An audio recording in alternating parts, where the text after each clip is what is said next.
Good day and welcome to Rocket with Chief, conversations to take you places. I'm your host, Daniel Robus, and I will be taking you through an interesting voyage of discovery today as we have Christo Jansen van Rensburg in. He's an entrepreneur, growing businesses and hacking habits is his mainstay. Christo, you've got experience across the spectrum. You seem to have done a lot in your life so far. You've been a game ranger, you've traveled the world, and you've been in big business.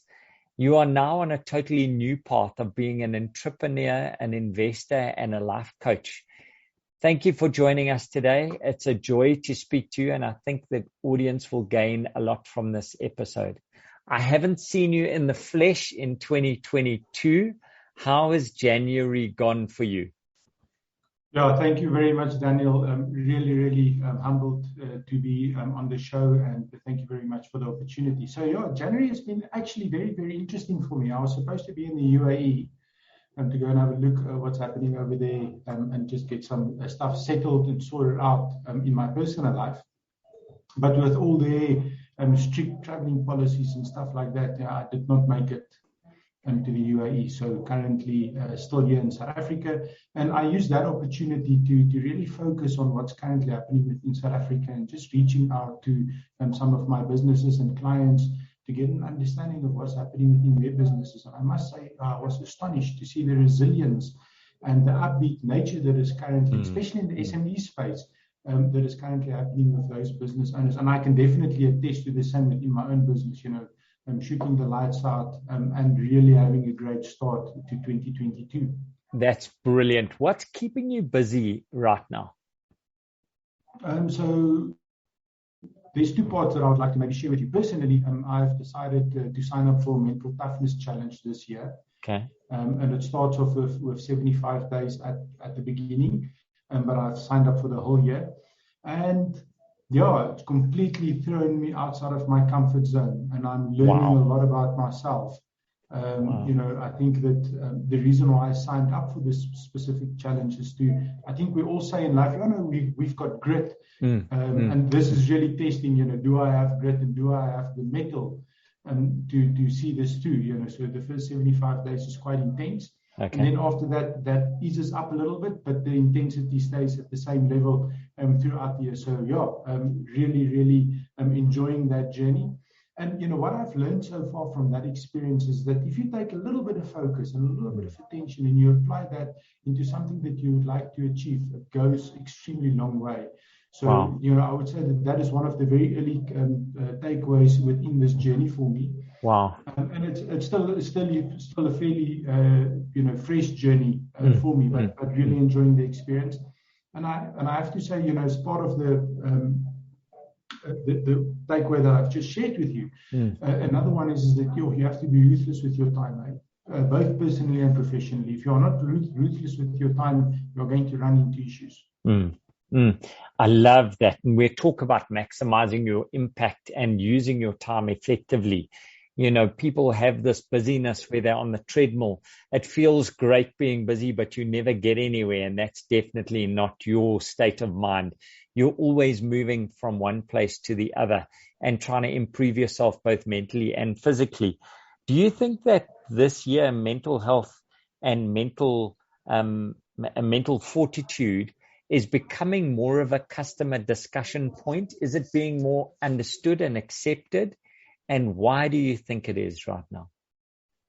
Definitely. I think people are busy showing up, from a mental perspective, and I want to use the word vulnerable, but not in the sake or in the sense of being weak, but in the sense of being strong. People are reaching out, people are standing up and saying, that I'm facing X, Y, and Z challenge in my life, or I have X, Y, and Z. Not mental issue, but issue that I'm currently dealing with. And, I'm actually not coping. Yeah. And is there a little bit of advice that you can share? What have you done in similar experiences? So, yeah, there's definitely this groundswell of people becoming a little bit more conscious about their own mental well-being, about, what's happening around them in their direct, circle of influence and getting a deeper understanding of, how do we take that journey forward and be vulnerable and humble enough to stick our hand up and say, you know what, I need a bit of help here. Boys don't cry? Fact or fiction? No, I do not agree with that. Definitely, it's not about a sign of weakness when you cry. If you look at the neurological pathways behind crying, you need to get those emotions out. Yeah. So one of the good ways is to physically let the tears flow, and also helps you to clear your mind a little bit. So definitely, I do not agree with that statement. Awesome. Us who are over 40, male who grew up in South Africa, this is a big thing to get over. And I think we have a long way to go in our peer group just to get mental health accepted. The boys who went to the army, how many went to counseling, and how many are still dealing with those things from those years? But that's a whole different debate. Yeah, no, 100%. From a business, go. Actually, while we're busy talking, on the mental health part there of, maybe I bring in a little bit from the previous discussion that we had.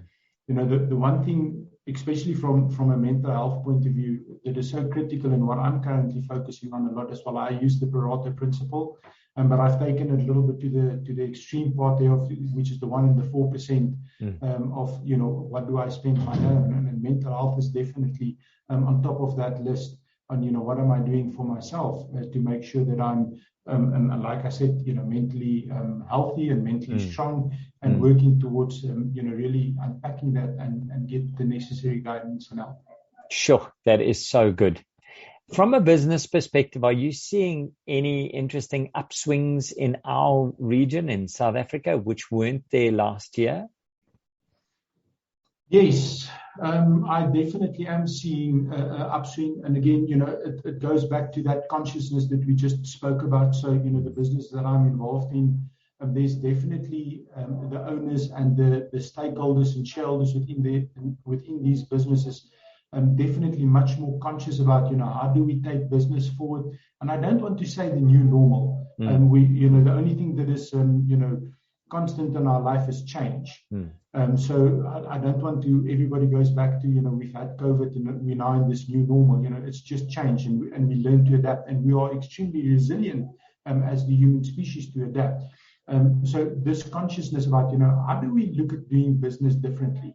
And the one thing that is really standing out for me is that where individuals and business owners are really taking that ownership and accountability on themselves to develop first and foremost themselves, and that they are actually responsible for the outcomes in the business and responsible for the direction of the business. So really trying to understand and grapple with that, and then how do we take that forward, package that, and then communicate that into the rest of the organization and get everybody aligned so that we work in the same direction and achieve ultimately at the end of the day.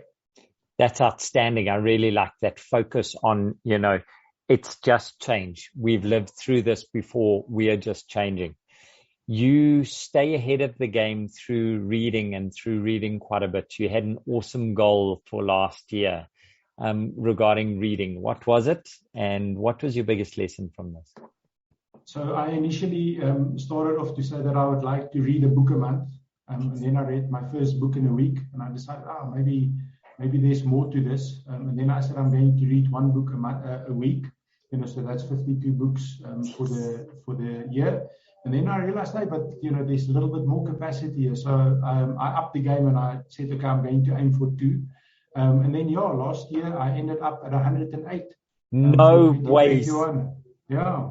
108 books. That is amazing. Books, yeah. What's your secret for getting through them? How do you do this? Consistency. Okay. Consistency. Showing up every single day. I put time in my diary. It was between 45 minutes and an hour. Blocked out all the noise, that things and things we spoke about a little bit earlier on, and just sat down and focused on consuming that information and learning. Consistency is key. Show up every day. And are you a visual reader or do you use audio? How did you get through it? It is a blend of both. Okay. It's a blend of both. So I did use Audible quite extensively, but also do reading just to, obviously keep the eye muscles working. And it's a different sense that you engage. So, with audio, And what I like about audio is that you engage your hearing sense, and you are able to take notes, pen and paper on your device, be able to take notes. While with reading, it's a little bit slower because you obviously read the page and then you go over and you make some notes. So I am, there's the school of thought that, you need to use a book and you need to, work within the book. I like to leave them in a pristine condition for when I give them to someone else to consume that information as well. So I have always a pen and paper handy as well where I take some notes. Sure. On the side so that the book always remains nice and clean so that I can share that with someone else. These 108 books, what's your biggest lesson you've taken out of them? What's the golden thread throughout? Show up every single day, give 100%, and then at the end of the day, that will just make us all prosper. As a gift to our audience, I'd love you to send us a list of your top 10 books from last year, if you can, and then we'll share it with them. Does any one book stand out for you? Or that's quite an unfair question. I mean, you almost need one book a month or one book a week. What stood out for you at where you were? So, it's maybe we can give it more than one book. Yeah. So as part of the top 10, I will include that in the top 10. The ones that had a significant, profound impact on me was the book by David Gogging, which is that Cant Hurt Me. That is quite profound, and I have to share that the audio version is a better version of the book than the physical read. There's a fair amount of swearing and profanity in the book, or not profanity, cussing in the book. But at the end of each chapter, they dive deeper into the chapter. So there's insights that you get from the audible version of the book that you will not get from the book. But just showing, what we are actually capable of. So I really enjoyed that book. Sure. Another book that had a great impact on me was the book by Adam Grant, which talks about Think Again, or the book's title is Think Again by Adam Grant. And it's just, challenging our own assumptions and our own confirmation biases. And how do we go back to think again? So that was a great book.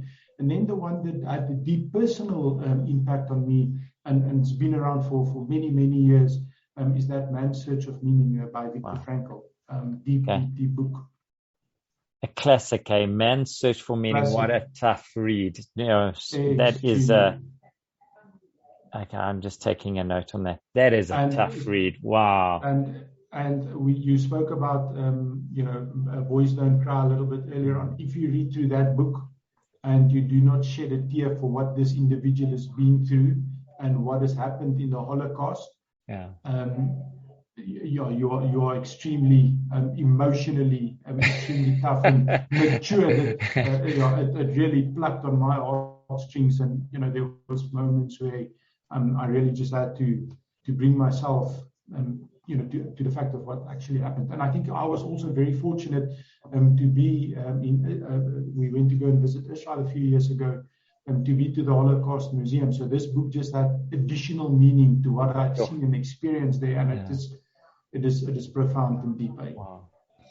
We're going to take a segue into business for a bit here, Christo. You moved from a big business into doing your own thing. What was harder than you anticipated when you made that move? So I did not really find it significantly hard to move from big business to into my own business. I think the main challenge for me was, and I think that for our listeners as well, is you are comfortable with the paycheck at the end of the month. You are comfortable on delivering at a certain level, productivity level, at a certain level within the organization.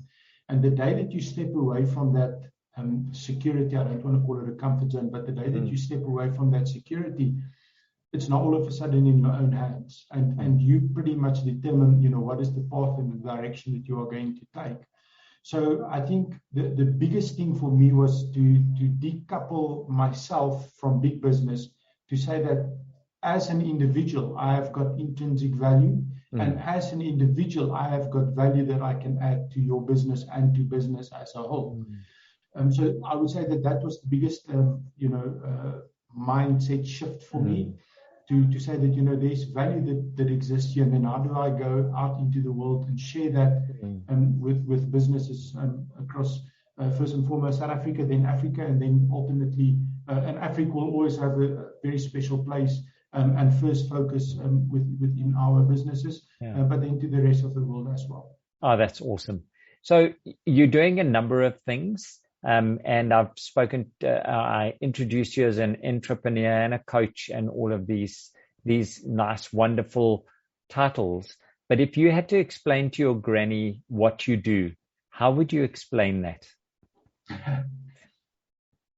So, it comes back to that, explain it to a 5-year-old. And that is actually a very good one, because it really makes you sit down and think about what you do and what is this value proposition that you bring to the market.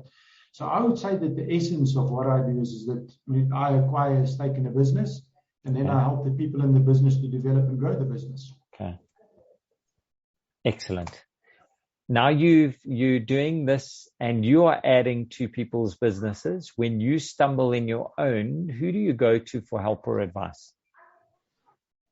So I love that question. We love to surround us with people that think like us and that will console us in the moment when things really go tough. So I am very fortunate. I have over the years built a nice group of people around me that I can lean on and that I really trust with my life. Okay. And they do not tell me what I want to hear. They really give it to me up straight as it is. And to me, that is extremely valuable. I think it's easy to go and find advice that supports your own, assumptions and that support your confirmation biases. But that does not help you to grow, and that does not help you to really unpack and dive deep into what is the core of the issue. Okay. And then you always keep, your ego in check and stay humble and be big enough to reach out for help. There's that proverbial or that adage that says that the teacher will show up when the student is ready. So, what I found throughout my journey in life is that there's people with exceptional deep knowledge and insight, but they don't readily share that information. And it's not because they don't want to share that information. It is you need to be ready to listen to what they have got to share with you and that advice that they bring and insight that they bring to the table. Otherwise, it's just that, you get those people that ask for a lot of advice and ask for a lot of insight, and then you share that with them, and then they walk away and they go and do the exact opposite with what you've shared. And it's not to say that they need to apply what you have shared with them, but at least give it a little bit of thought and consider your actions before you just go out and do so. So you plant the seed, and you take your network, and they give you seeds, and then you see what you want to plant and sow. Okay, I get that. I get that. When you are working now and you've gone on your own from corporate where everything was looked after, you've started your own thing. What is in your toolbox that's essential from you for you to be effective in business? So from a psychological point of view is to always stay curious. Okay. Just be curious, just unpack it, just look at it from all the different angles. And the one thing, with reading all the books, and, I've studied quite extensively as well, and I continue to study, the one thing that I notice is that the more, and this is, this is not my own work, this comes from people much more clever and giants before me. The more that you read, the more that you study, the more you realize how little you actually know. Okay. And that is a great thing, because it just keeps that curiosity alive and keeps that curiosity flowing and growing and being really curious about where you find yourself. So from a psychological point of view, I would say that is definitely one of the tools or abilities or skills that you can own. Okay. And then from a physical tool perspective, mobile phone and cloud storage. If you've got those two, you are pretty much free to go anywhere in the world. You just need a good, mobile connection, and anything that you've saved on your laptop is available in the cloud, so you can pretty much access anything anywhere in the world. And the simplicity is it's enabling you to talk to your customer where you need to be. Okay, exactly. I like that. I really like that. Going on to a deeper question, what's the status quo you reject and why about owning your own business? Status quo.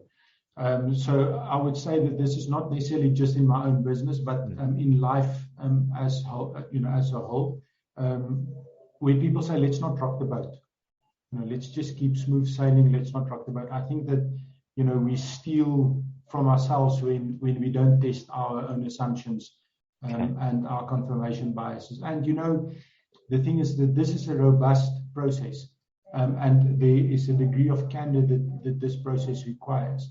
So if we want to move forward and if we want to be, bring everybody along on the journey, we need to just challenge that let's not rock the boat status quo. I like that. You didn't just start your business and be successful. What's made it possible, but what was difficult those first 6 months? So I would say that the thing that really enabled me to give up big business was the relationships that I've built over a period of time. If you've got good, deep, meaningful relationships, that goes a long way. And it's not just relationships, with friends and families, that's business relationships as well.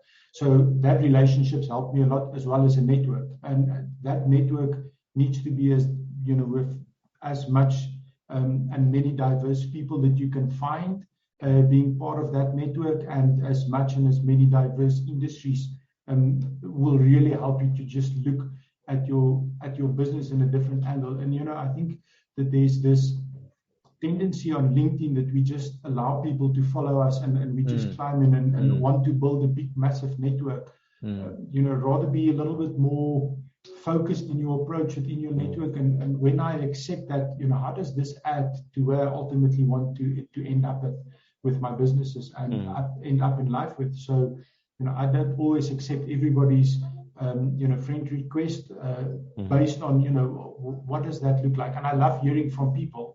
So every now and again, I need to test that own assumption and that own confirmation bias of myself as well to make sure, is this individual going to add value and can I add value to the individual? And then the other one that is critically important is that you need to have that self-belief in you, You need to have that self-belief. Self-belief's a big thing that comes through again and again and again. You've almost answered the question, but I'm going to ask it anyway. Many people want to start their own businesses. They want to step away from the confines of the corridors of formal business. What's your advice to them? What's your 3 pieces of advice? We've got belief. You can't go into that one again. We've got cloud and a mobile phone. I love that. That's really good for a toolkit. But what is your advice of your learnings from owning your own business? Perfect timing does not exist, or very rarely exist. Okay. So just get going. Just get going. Okay. And that might be, start with something small on the side, with a side hustle. Get your feet wet. Go and test your business idea and your business assumptions with real customers. Okay. Do not go and test them with friends and family, because friends and family will always give you a biased answer. Okay. So go and test it with real customers out in the market. Go and have and get an understanding of how your value proposition will land. And the question that you've asked a little bit earlier about explaining it to your granny, make that part of your 30-second pitch when you speak to people. We all engage with people on a daily basis. Yeah. Put that out there.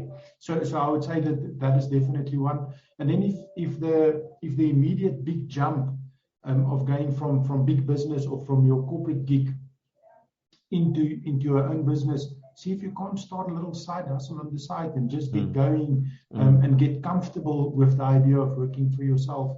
It's progress over perfection. I love that. So get going before you get good. Side hustle can minimize the risk to you if you don't want to dive into it. And perfect timing never exists. So test the market out. Test the market. If people won't buy it, don't do it. Exactly. Yeah. Exactly. I really like that. What do you think the wow factor is that makes Christo an important ingredient in the team? So I would say definitely being able to connect the seemingly unrelated. And I attribute this skill or ability to my curiosity. Okay. Definitely being able to look at things differently and bring something new to the fore, or just not necessarily new, but something different to the fore.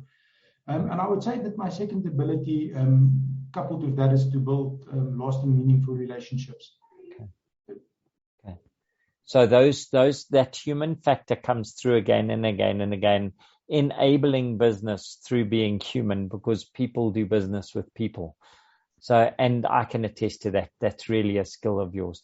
Christo, if you were presiding over a banquet and you were opening a banquet to South African leaders and business people, what would the opening statement be for 2022 as you look forward? What would your wish be for 2022? I think that we alluded a little bit earlier on this specific point. I would say show up, give 100% in the moment, and be present in the moment. And I believe that by doing that, we will prosper, because we have invested in and immersed ourselves fully in that moment. Okay. Oh, I like that. That's very nice. And do you think that there is a common problem that business owners from South Africa are dealing with, and what is that? Yes, and I don't want to get into the circle of concern where we talk about government and policies and all of that. I don't want to say nonsense, but with all of that, because we've got no control over that. But on our circle of influence, I think that the biggest one that's currently rearing its head, and it's not just in small business, I think it's in business overall in South Africa, and not just in South Africa, I will even go so far to say global, is how do we take what we have learned from COVID-19 and the lockdowns? We were extremely adaptable, and we changed quite quickly to get people to work from pretty much anywhere in the world. And we managed to deliver results during this time of uncertainty. But there's now this tendency where we want to get people back into the offices, and we want to get our eyes on people. So how do we create, or how do we build, or how do we adopt the skill that we develop to really set goals clearly, set objectives clearly, and allow people to deliver against those objectives and goals? So it's almost like we want to return to pre-pandemic years where we want to manage people physically instead of managing the results and the goals. I like that. So do you think that quite a bit of that mid-management or management layer is equipped enough, or have we got a lot of imposter syndrome going down there? I think that we need to test that assumption. I think that it will be an injustice for me to say that I believe that there's a lot of mid-management that do not have the capability. I think that we have got great leaders within South Africa at all levels within organizations. Okay. I think as organizations, we need to sit first and foremost with ourselves and test when we ask people to come into this hybrid model. Why are we asking this? Why do we want to do this? I mean, if you go and look at the statistics, on average, people spend 45 hours a year in traffic or in congested traffic. So that is roughly 1 week a year where you just remove productivity out of your business. Yeah. So I think we need to just challenge that thinking and that status quo to say that we need to have people around us. I understand the context and the notion of, the culture of the business, and we are sociable creatures. But I do believe there's different ways of still having that within your organization and delivering great results without having people in the office. Oh, I like that. The cultural side becomes quite an interesting one at how do we maintain a culture and how do we maintain a culture that we want if we are remote. And we can dive into that at a separate discussion, but it's quite interesting how people are building culture in a remote world and what makes up that culture, and that around here we do things this way. Tell me if you had to talk to a class of graduates. I know you're working with a couple of graduates, and you are going to be walking their journey with them. If you're talking to graduates today about them going into the world, what would you say? What advice would you give them from a world perspective of where they're going into of work? Be open-minded. Be open-minded. And again, potentially hammer too much on this. Just test your assumptions. Okay. And learn from as many people as you can. Okay. And that is not necessarily saying that you can only learn from learned people. Be open-minded enough to go out every single day, and at the end of the day, when you reflect, look at what have I learned. That can be something as simple as when you stopped on the side of the road or at the robot, and there was an individual running a small business trying to sell something to you. You are not forced to buy anything from him, but nothing stops you to be courteous and have a conversation with that individual and learn something. Sure. Oh, I like that. Be open to the world. So in this connected world where we are online all the time, you seem to be bringing back humanity, the whole. Is that quite important to you, these real life connections? Yeah, I think that, like you said, with pretty much the world's information and knowledge at our fingertips, we are busy losing.